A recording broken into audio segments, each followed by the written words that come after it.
Good afternoon. This is the fifth episode of Coffee with Colette, and I am here with Manijeh Huereca. Huereca, is that right? Good. It's good. It's Huereca. Huereca. And we are going to be discussing the situation that's kind of going on right now in the country, as well as kind of systemic racism, specifically in Texas in our area, and the overlap and the nuances that are involved in that. Today we have Manijeh. Her background is she has a master's in social work and administration and leadership from Texas State. She also has a bachelor's in social work from University of Texas, and she has worked across the field of child welfare in various capacities and has been a social justice advocate pretty much since birth, but more so for the last 11 years. So I would just like to say welcome. Thanks. I'm glad to be here. Glad to be talking with you about this. Yeah. So kind of first of all, I'm going to ask what pronouns or cultural descriptions you identify with, and to tell us a little bit about yourself and how you ended up in New Braunfels. So pronouns, just your basic pronouns for me. I am a Mexican American and Iranian. Sometimes I'll say Hispanic just because it's kind of been ingrained in me. That was the word that was used, when growing up. That's the word my mom still uses because she's from that generation. Sometimes you'll hear me say Chicana, and sometimes you'll hear me say Latina. It just kind of depends on what comes out at the moment. But I'm born and raised in Texas, so I, wholeheartedly identify with all of your cultural Texas annoying, the stuff that drives people from other states crazy, Texan stuff. So, also Texan, Tejana. Okay. And how'd you end up in New Braunfels? You were in Austin for a while, right? I was in Austin, yeah. So I've been in Texas my whole life. I lived outside. I was born and raised actually outside of Houston. I lived in South Texas in Brownsville for about 7 years, and then ended up in Austin, where I lived for about 12 years, and then from Austin to New Braunfels, and that has been for the last 4 years. And we moved here for work, for my husband's work. Okay. And so for the context of our conversation, I'm just going to define for people in the audience or people watching that may not understand, that may be new to the conversation of privilege or white privilege. I'm going to kind of read Peggy McIntosh's definition, which she wrote about in The Invisible Knapsack.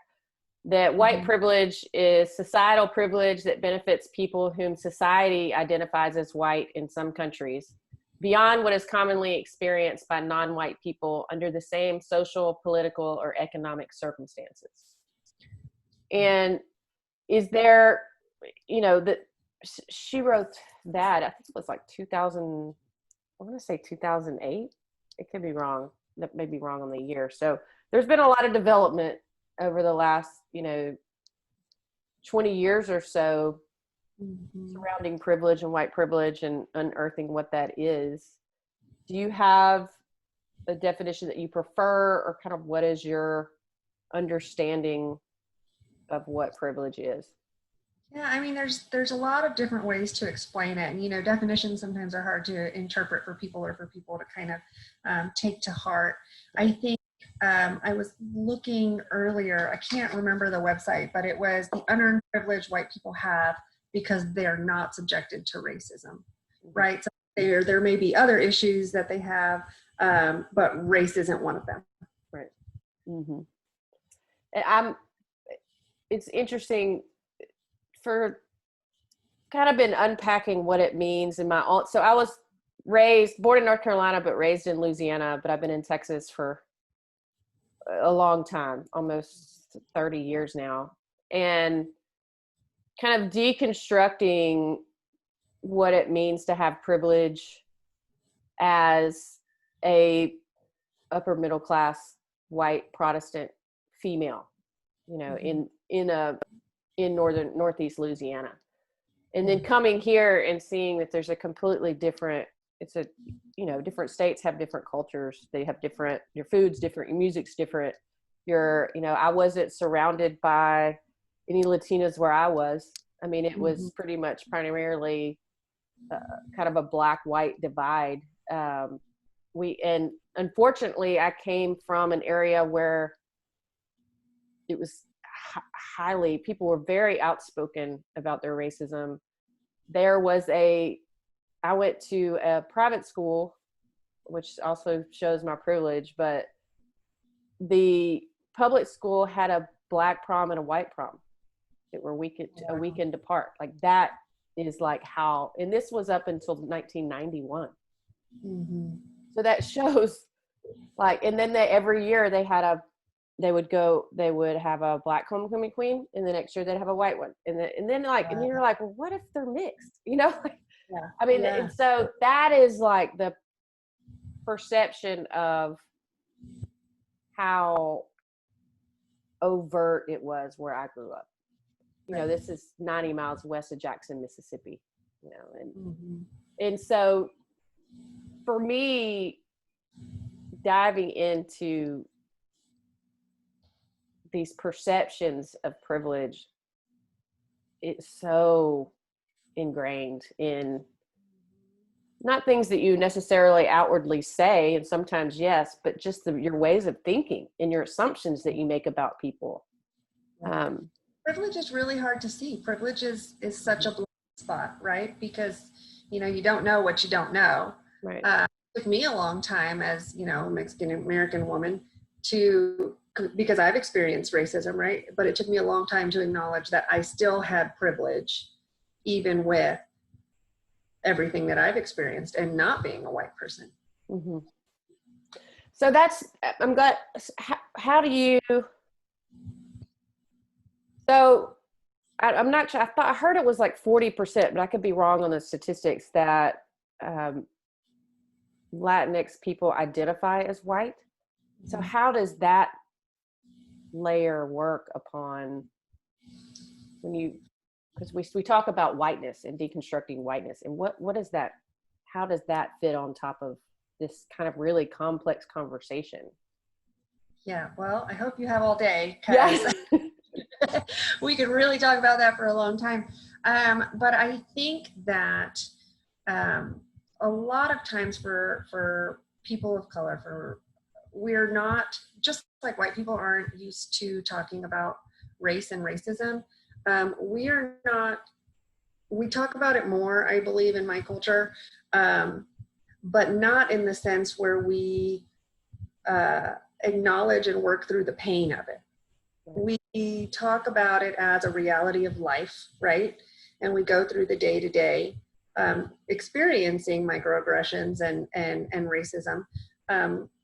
But we don't ever sit and process that our response to racism is what causes, the pain is what causes our response to racism, right?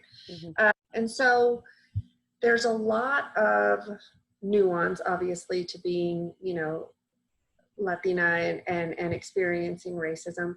But we've also got to come to the understanding that we can move past our pain and still acknowledge that Black people in America have it, experience it on a whole nother level than we ever will. And that doesn't take away from what we experience, right? It doesn't take away from the fact that there is still racism perpetuated against Latinx people. It just is the acknowledgement that African American people have a different history and a different trauma and a different experience than us. And that also needs to be centered and advocated for. And and so does, the trauma and experience that we've had. And the thing about, Latinx culture is it's so broad and it's so varied. And even within our culture, there are Afro-Latinas who oftentimes too, and Latinos who oftentimes get just excluded from the conversation, and they have a different experience as well. And, I think right now is the time for brown people, for Latinx people to dig into and do the work. We're asking, our white brothers and sisters to do the work. People of color need to do the work as well. And Latinx people for sure need to do the work, because right now we're seeing that a lot of Latinos are identifying as white. And, we're being fed that though. Like if you look at, state documents or government documents, they say Latino white or Hispanic white or Hispanic non-white. Mm-hmm. So there again with the okay, you're in and you're still out, right? If you are non-white, you're still out. And if you're white and Latino, we will grant you some privileges. Mm-hmm. And who's going to say no to being awarded more privileges, right? Who's going to say no to assimilating and identifying as the majority culture? So it's something that we need to be aware of as Latinos, and we need to be cognizant of as we move forward into the future. Because, what is the exchange? What do we lose in exchange for the assimilation? Right. I'm currently for a class that I'm taking in June. It's on pastoral care, specifically dealing with land and food justice. It's a book called African American Pastoral Care and Counseling: The Politics of Oppression and Empowerment. And while I'm a chaplain and had done pastoral care for over a decade, this book was fairly new to me, and it dives into because for so long pastoral care has been focused on from a white perspective. And this really dives down into what does it look like to give pastoral care to persons that have been oppressed. And in part of it, he talks about that the people who write the history, in that loss of identity that exists. And so in part of it, there's a quote from Cornel West, and he says, "There's a question of speaking to the profound sense of psychological depression, personal wholeness, and social despair so widespread in Black America."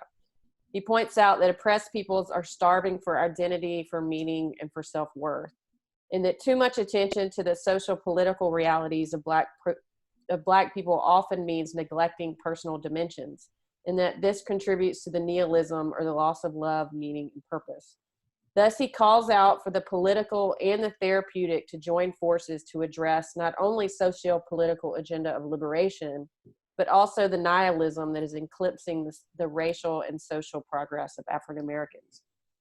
He talks about how this loss of identity, or led the aspect that whiteness has dictated the identity of Black people, whether in the public sphere, in the private sphere, in the political sphere. And that loss of identity has cut off access or action within the community with political activism. And that one of the huge ways to overcome that is protesting. That is a political statement. And he talks about when you have begun to heal and to become whole and to really get back your own identity and work through trauma, then you naturally get involved in the political process, because that is your community. Mm-hmm. That are the people that surround you. And so he really makes this tie between the social work, active care, and political activism in a way that I have never read before. Mm-hmm. Yeah, that's good. And I think, we don't, it's nice to not talk about politics, right? It's that's what you're taught. You don't talk about politics and religion. But I think that that's harmed us in a way to now we can't even have a discussion about politics, or race without politics, right? Like they're so intertwined that automatically, we're making assumptions about other people based on either their politics or their race, right? Or both. And I'll say, I mean, even here in, Comal County, there's these well-meaning, well-intentioned liberal white women, and I've been one at times, I'm not excluding myself, of like, what can we do to encourage the vote in the Latinx culture, or the Latinx people that live here, knowing that there is historical trauma here between the German population and the Mexican Americans that live here. For those of you in the audience that don't know, or that in 175 years ago when New Braunfels was founded, it was founded the same year, only a few months after Texas became a state. So that loss of identity as a Mexican and from Mexico was very pervasive, and it's that cutting. And then there was all these laws passed where you couldn't speak Spanish, and you couldn't, right, or other languages. It's like if you have more of an indigenous language, there's all these kind of blocking from participating in the political process. Then you get into current and modern day aspect of gentrification and zoning and redlining, and mind you, these are all issues in Black America as well. So there's a 400-year history but there's definitely the washing away of the culture, right? Like you talked about, not being able to speak Spanish today. That's still an issue.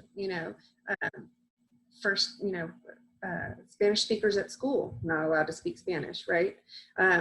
In the foster care system, right? Yeah. You would see in treatment centers, hey, those kids are speaking Spanish. You're not allowed to speak Spanish. The staff doesn't speak Spanish. We don't know what you're talking about. And so there's still that push to lose the language. And the language is huge, and then there's this, like I said, there's this, as we get more and more generations in, you've got, the change in the pronunciation of last names. I even gave you two last names, two ways that you could pronounce my last name. The reason for that is my husband's father's family grew up in the Panhandle, and it was illegal to speak Spanish. So out of 8 kids, I think only one of them speaks Spanish because his grandparents felt it was better to have the children assimilate. They would have an easier life if they didn't know Spanish. They would have an easier time in school. And, she would tell my husband, you can say Huereca or you can say Huereca, whatever you'd like. And so for a long time, they would say, when I met my husband, it was even Huereca is the last name. And I'm like, Huereca. I was like, you could say Huereca, I'll say Huereca. It depends. But, we start to lose that. And, that's one of the most beautiful things about being from Texas, right? Or being a Mexican American from Texas is you've got that long-standing, those roots here, right? And you talk about Texas history. Well, it didn't start when, the Alamo happened. It didn't start when Psalms landed here. We were already here. Like, this land was already discovered. People were living here. It's and that history is so rich, and it doesn't take away from, the settlements. It doesn't take away from New Braunfels that there was something else here before. It just adds to that richness of the history, and I just, it's a shame when it doesn't get highlighted. I was there. There was a video that was put out. That was the one with Alex Meissner about the 175-year anniversary, which was, in some ways, was really well done. In the very beginning, they touched on and said Native Americans lived here. Not one mention through this 25-minute video, maybe 23, I'm not sure, of any Hispanic population, Mexican American population, Mexico, nothing, not one syllable.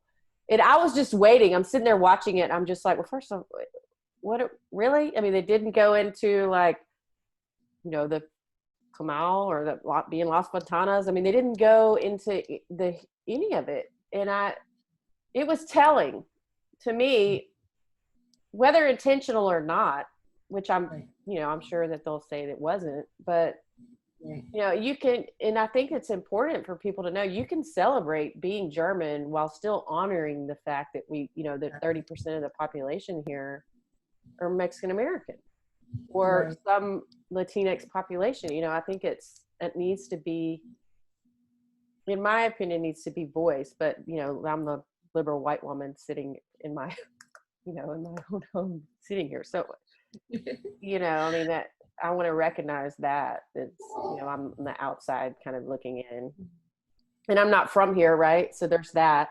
I've gotten and technically I'm not from New Braunfels either, and there's a whole nother layer there. Yeah. Born and raised in New Braunfels. Yeah, and I got that. I was having a conversation with someone who has been very supportive of my campaign, and because I figured out who you're running against. I'm not going to be able to vote for you. And I was like, what? And he goes, yeah, I mean, we went to high school together, so I mean, I'm going to have to vote for him. And I was like, I didn't say anything when I thought about it for a while, and I'm like, this is a person who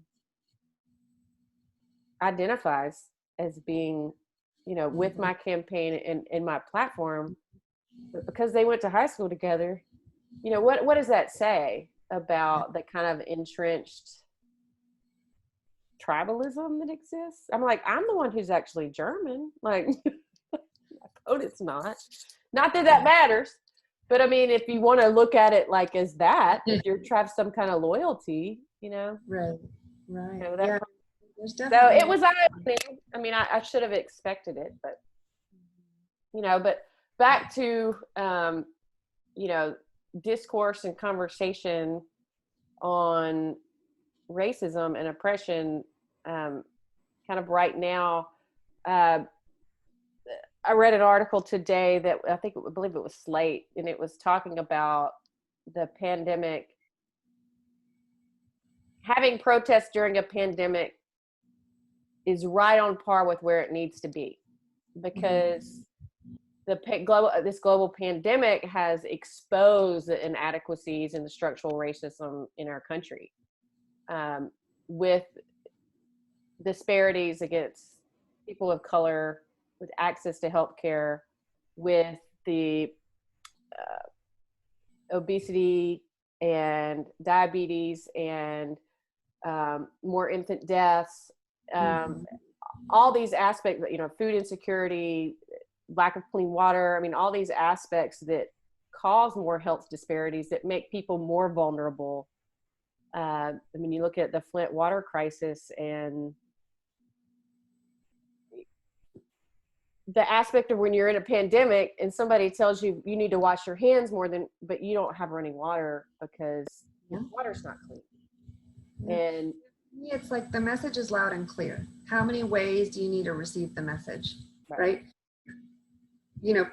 Black and brown people have been talking about this for years, and it's been falling on deaf ears. And I think right now in this moment, it's all being highlighted, and it's all like, this is what we've been saying all along. This is what we've been saying. How much more blatant and in your face does it have to be for you to believe us? Yeah. I mean, when you literally can pull up Black men being murdered on your phone any given week by police, like what? Like at what point and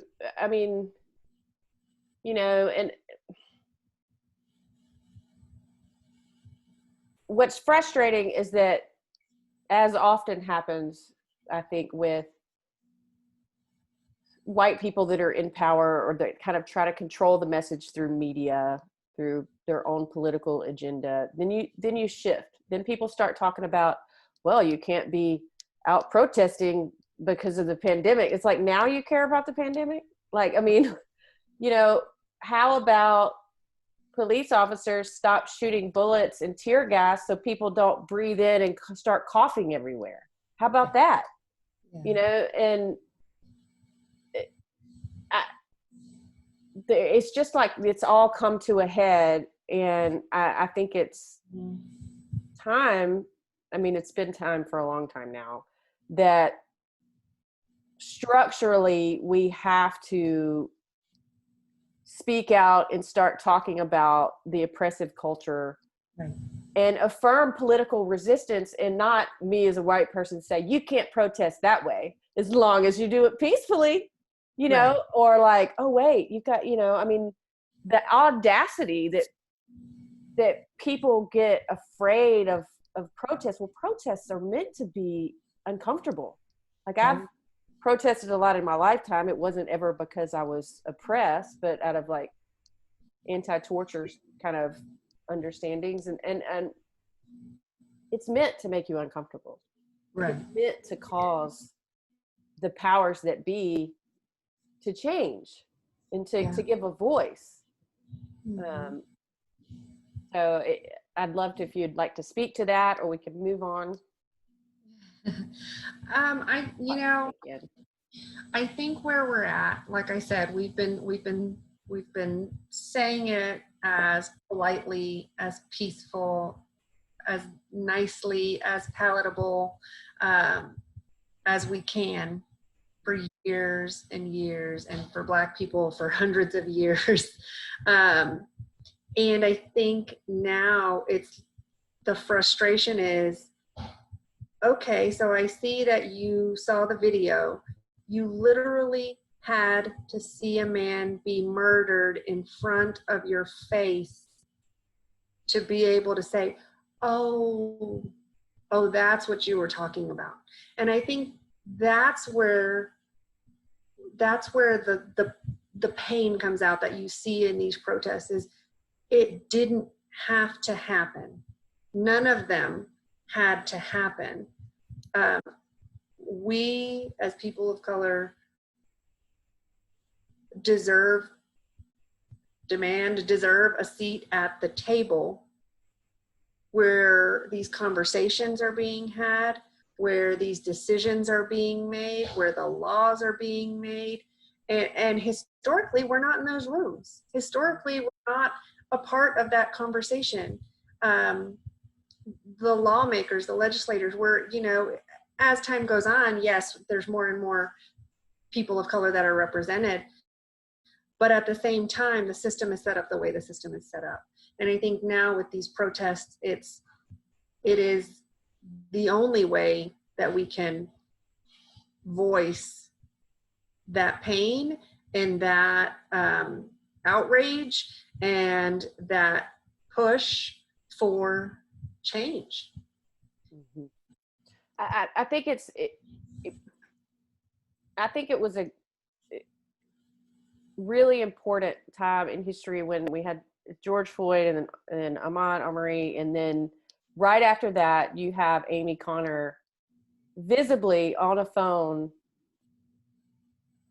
showing her privilege, showing the intent of knowing that the police are more likely to believe her while she's not telling the truth, whether she did it out of fear, anger, or whatever was her reasoning.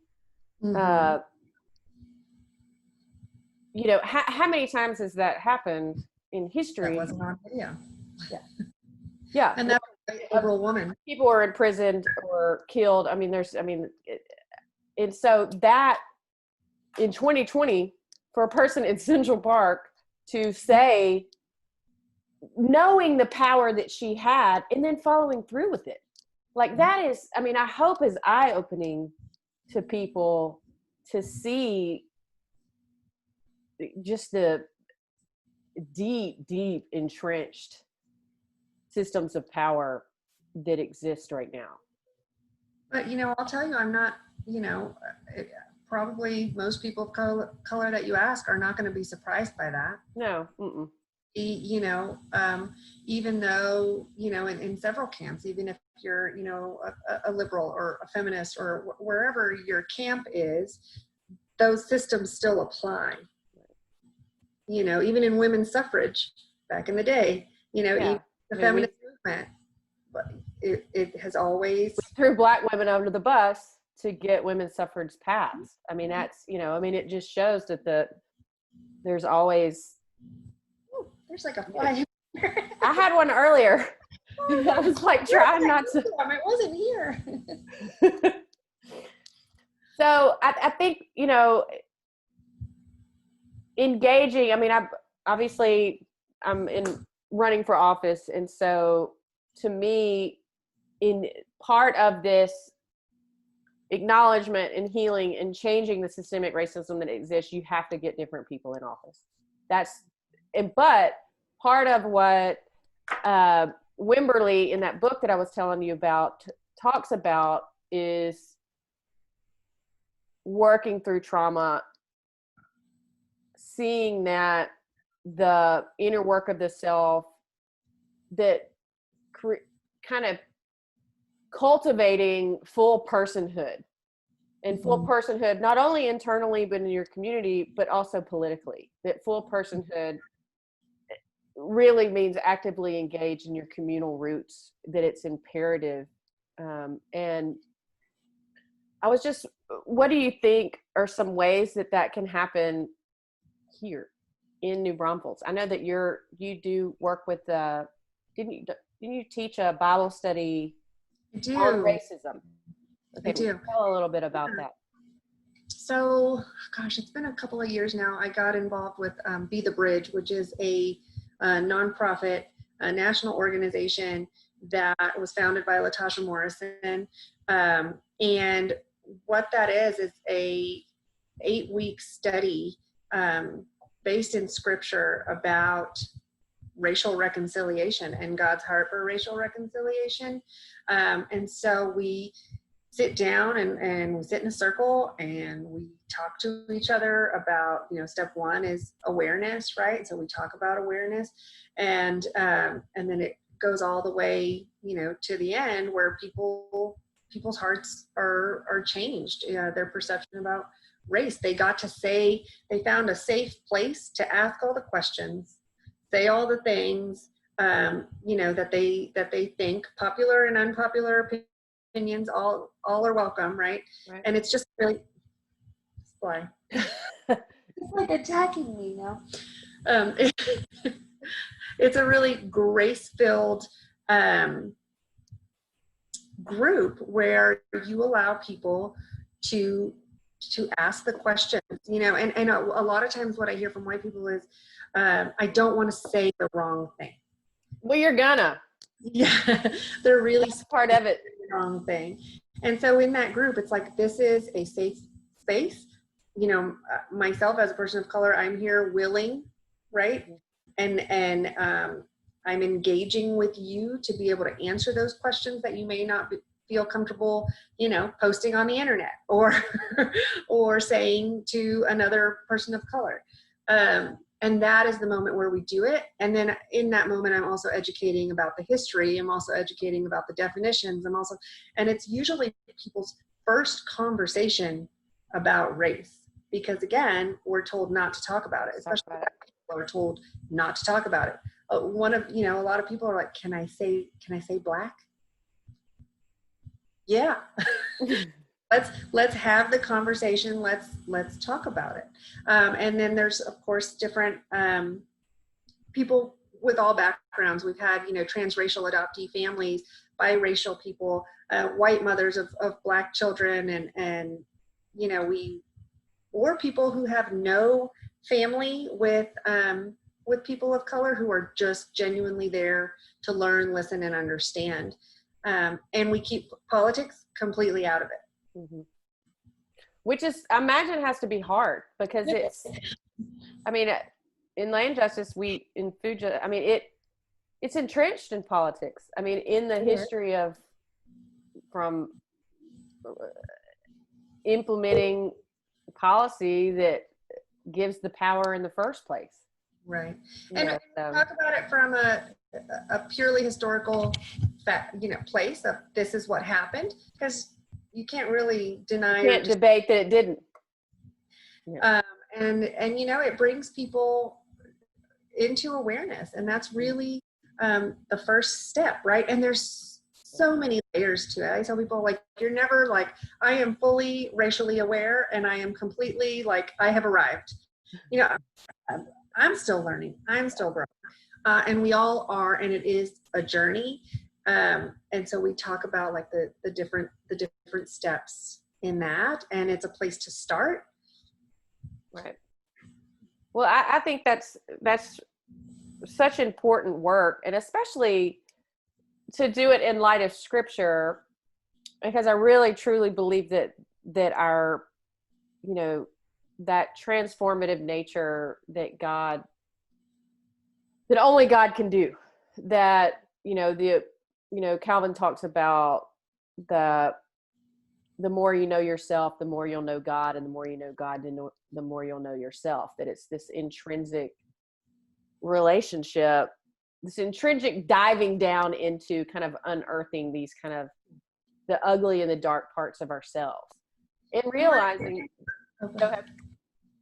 I was going to say, what I found is we're not as divided as everybody wants to think that we are, particularly in this context of the group, because if we all believe that what the Bible says is true, and we can agree on that scripture, then what do we have to do to come to that common understanding, right? Like, we both believe this is true. So how is it that we're, you know, on opposite sides of this subject? Mm-hmm. And you know, I mean, all of, you know, the Old Testament and the New, I mean, just, it's full of examples of what is justice, and what does it mean to do justice? What does it mean to live into the kind of renewal? What does it mean to be at peace? What does it mean to love your neighbor, love your enemy, or your perceived enemy, or outright? And this, you know, and it, what all of scripture does, in my opinion, is shows us what it means to be in relationship with one another. And to truly be in relationship to one another is to be humble, and to know that, you know, that you're both not only equal, but loved and valued for who you are. And, you know, I just want to thank you for the work that you're doing and that you've done. That it is really, really significant work and life-changing. And you say this about a safe space, and I think that is where a lot of people may struggle, because, I mean, even in my doctoral cohort, we dive down into some really, really nitty-gritty issues, and the safe space is imperative. And there are times when it doesn't feel safe, and that's when you bring in your own vulnerabilities and you say things, and people have emotions, you know, but that's part of it. That is part of working through the really difficult work that it takes to kind of deconstruct your own biases and, you know, hatred, for lack of a better word. I mean, I don't think that I've overtly hate anybody, but those mindsets and, you know, unconscious things are there, whether being what we're born into. And the Germans call it the Diatzen, the kind of situation that you're born into, that that's the lens that you view the world. I mean, you can learn and become educated, but that's being the fourth child of a middle-class Protestant white family in Northeast Louisiana. I'll never be able to escape that. I can get educated, I can move, I can do all these things, but that's still going to be my original context.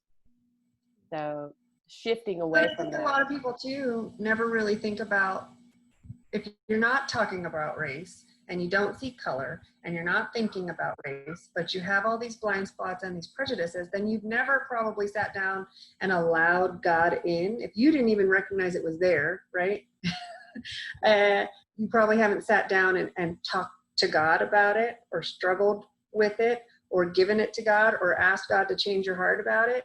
And if you're letting God into every other aspect of your life, but you're just refusing to acknowledge this one, then it's just one more place where scripture can grow you and touch your heart and open your eyes to something that you didn't see, you know, whether that be a sin, right? Like outward racism or prejudice that you might have in your heart, or whether it be the sin of, omission. Like, I just didn't acknowledge that this existed, and God, you opened my eyes to see that it is here, it is true, and it is something that we need to talk about and heal from.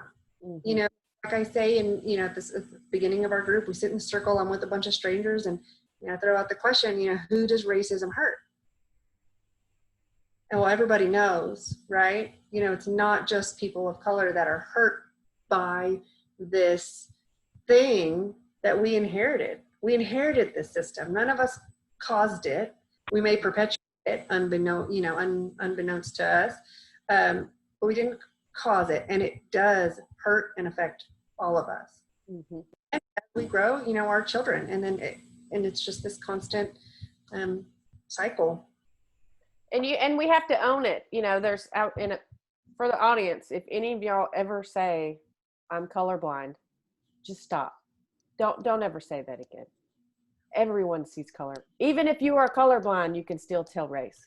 I mean, so right. Just the terminology and learning that we're not colorblind. And second of all, it just escaped me. That, go ahead.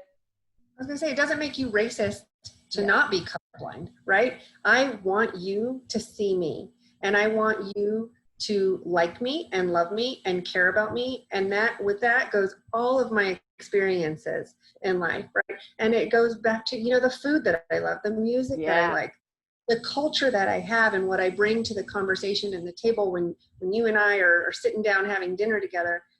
I want you to appreciate all of those things about me. I don't want you to say, like, I love Manijeh because she's cool, and I don't care anything about her family or her past or her culture. Right. No, if you love me and you embrace me, then you embrace me, mm-hmm. and things that come with it. Texan accent, and if I have a few drinks, I might start speaking Spanish. It's just who I am. I tell people when I'm a few Lone Stars in, my accent gets really thick. It gets really thick. We bring all of ourselves. Yeah.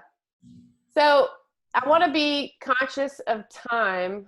So I'm going to kind of start to kind of wrap things up. I would love in the long run to invite you back at some point, and kind of, I just think these conversations are so needed, and we just barely scratched the surface. I mean, this is really a lifetime's worth of work that needs to be done. I think I want to affirm you as a fellow social worker. I think we're trained in seeing the systems that exist and the policies that are affected with those systems and the populations that are affected. And so not everyone has that. Not everyone brings that. And so I want to thank you for helping to teach people, whether it be through Bible study and other areas, on how those connections are made and how people can learn to make those connections. Because that's part of it when you become aware, is seeing the connections between everything. And I don't want to discount the fact that in this town, in this climate, my church has actually allowed me and embraces this curriculum and this group. That can be a dangerous thing. And there are plenty of churches, and there are plenty of even progressive churches that don't hold this group, and I just think it's a big deal.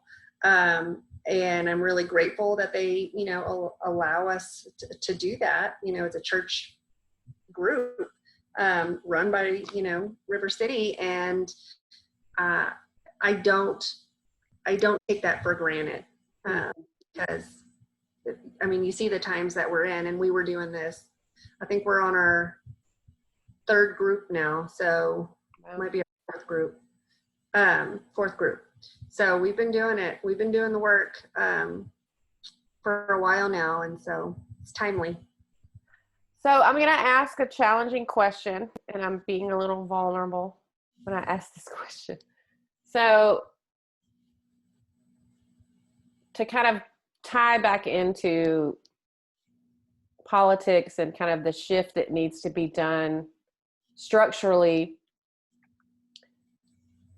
how can, and I don't expect other people and other cultures and other races to do the work for me as a white person. That's absurd. And I don't expect to do their work either. You know, that, I don't want to like, you know, that kind of, well, coming in to save you kind of ordeal. But how can white people, you know, when I say like Anglo, approach people from the Latinx population to come together in partnership, either through political process or through social or community organizing, to come together to affect change. I know it's sometimes there's a fear if you don't speak like I do. I lived in Mexico several times, but I'm still horrible at Spanish, and there's a lot of fear involved when you don't speak someone's language. You kind of, or at least I do. I kind of, you know. So if I was fluent, I would feel a lot more comfortable starting conversations with people that I didn't know. So if I could get your perspective on that. I know it's kind of a broad question. Well, I mean, I think there's a couple of things, right? So, you know, right now the way that we do like voter registration and get the vote out is like door knocking, right? Yeah, and that's not going to work in our older, you know, Latino population. You know, if we don't know you, we don't trust you, or if you're like, you know, a younger generation and you're really on fire for it, also not going to listen to you. That's a cultural thing. And I think what it's going to take is finding the leaders that already exist in those communities and allowing them the resources to have the conversations themselves in their own circles. You know, you never want to be that outsider that's coming in once a year or whenever, you know, the votes are coming. We need you. Yeah. No, you need us year round. Don't just come around when you need a vote. Right. You know, it's what are you doing? What is the party doing? What is the candidate doing consistently over time, not only to get what you need from the community, but to be a part of that community. Yeah. Part of what, right? We've got a lot to do. We've got our own lives and our own agendas and our own communities. But making that community that you need, you know, for the vote, part of your community. And this goes even more than like just, you know, than voting. That I think it's to bring, when you say everyone has a seat at the table, it's also not just a seat at the table, but to have equal time and voice at that table. Because if you're sitting at the table but you don't have a say, what does that mean? Then it's just in kind of, it's all just for show. And you know, Glennon Doyle has a really good, I don't know if you've heard it, analogy about, you know, how, you know, once a woman does get a seat at the table, how the infighting then begins. Because even as women, we're not afforded, if there's only one seat for a woman, we got to duke it out to get that one seat. So, you know, and then you bring color into that, you bring race into that, you bring privilege into that, and there we are again, you know, in this competition for that one seat at the table. Yeah. And also as if one voice is going to represent all of a particular group, which is that's very true. Yeah. So part of the Justice Center, that the Food and Land Justice Center that I'm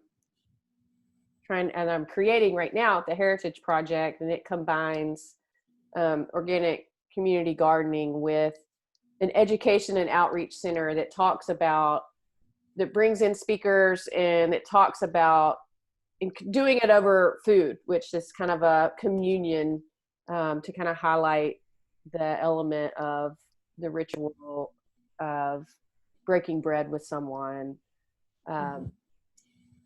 is bringing in speakers into talking about why injustice exists. You know, yeah, it's one thing to have a garden. It's another to actively work toward why people are hungry in the first place, or why people do not have access for food in the first place. Why there's 1 in 5 kids in Comal County that are food insecure. Where are the, you don't have sidewalks, you don't have a transit system, which is beyond me. I mean, you don't have art buses. There's not nearly enough art buses for the aging population or those that are disabled. You know, why is it that their grocery stores are only in a certain part of town, center and north, you know, and all these layers that go into what does it look like to be a person who has not politically or systemically had an equal voice, and what that kind of structural oppression that exists. And so part of that we're studying is what is food justice and what does land justice look like. And part of one of the things that we've been kind of unearthing is that you have to create strategic partnerships and leaders within their own community and partnership to do that. And the part of the hard work and organizing and healing and recognizing historical trauma is acknowledging that trauma even exists, and building those relationships. And so, you know, I would like to, you know, really work at in the next, I mean, this is even outside of, I mean, if I get elected or if I don't, I'm still going to be doing this work. It's my life's work.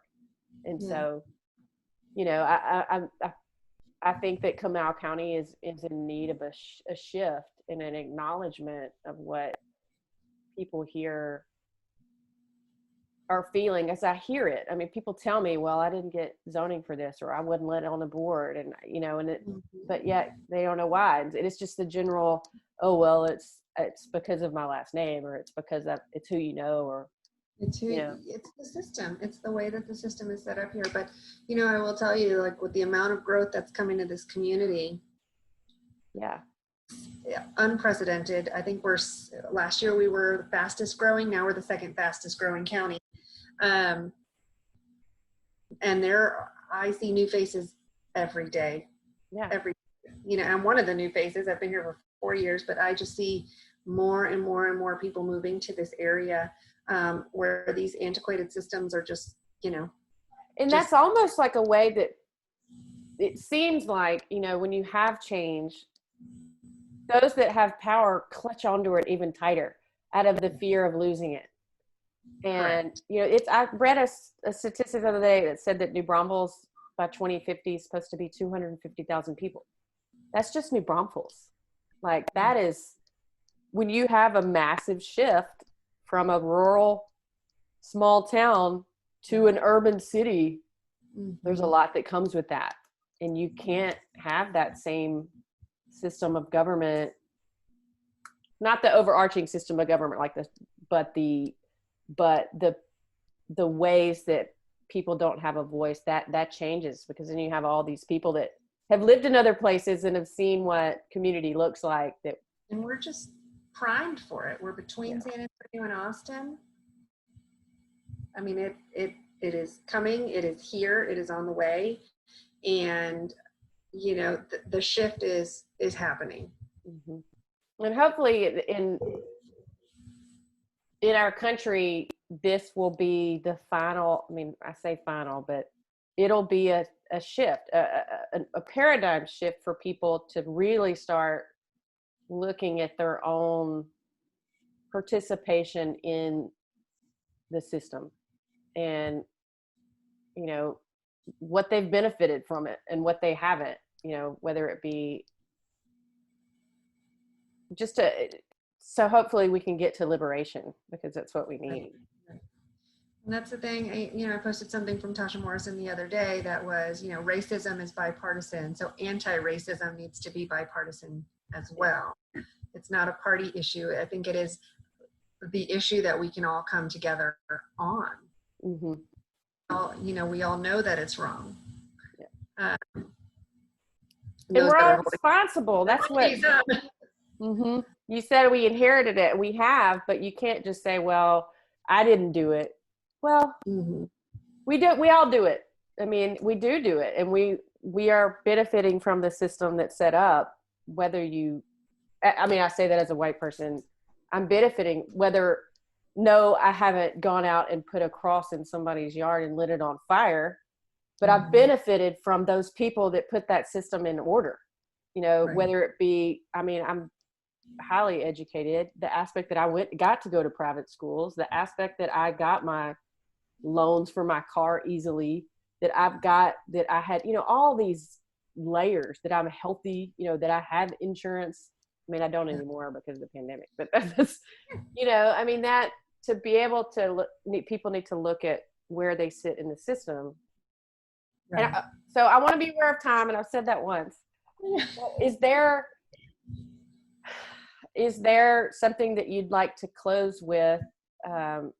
Is there, if people have questions about how maybe they can possibly implement that Bible study within their church, maybe you can give me information that I can put down in the notes with the YouTube video. Sure. A really good place to start, if you're on Facebook, is the main Be the Bridge Facebook group. There is a lot of learning and a lot of resources in there that anybody can tap into and start looking at. You can put in the search bar any topic that you're interested in, and I'm sure the discussion has been had in that group. Mm-hmm.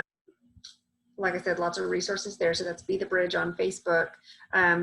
Be the Bridge, you can Google that as well. And we're about to hold another group here in New Braunfels at River City Church. Those are open to the public. It'll start at the end of this month. So you don't have to be a member? No, it's open to the public, open to the community. And you can come in and to that group. I sometimes host stuff kind of off the church schedule. Next week, I'm just doing a dinner to kind of process everything that's been going on over the last 2 weeks for people who are hurting and want to come and just have a place to share. The week after that, I'm doing a Race the Power of an Illusion screening where we'll sit and discuss and, and all of this leading up to the Be the Bridge group that'll happen at the end of the month, which is once a week for 8 weeks. Okay. Liz, this is exciting. I'm so glad that Lydia Rogers introduced me to you. She's like, I know who you need to talk to. So it was really great to get to sit down and talk with you on this episode of Coffee with Colette. I want to thank you for your time and the work that you're doing in the world. And I would love for you to come back at some point. Anytime. All right. Well, thank you. And you have a good day. Awesome. Thank you. All right. Bye-bye. Bye-bye.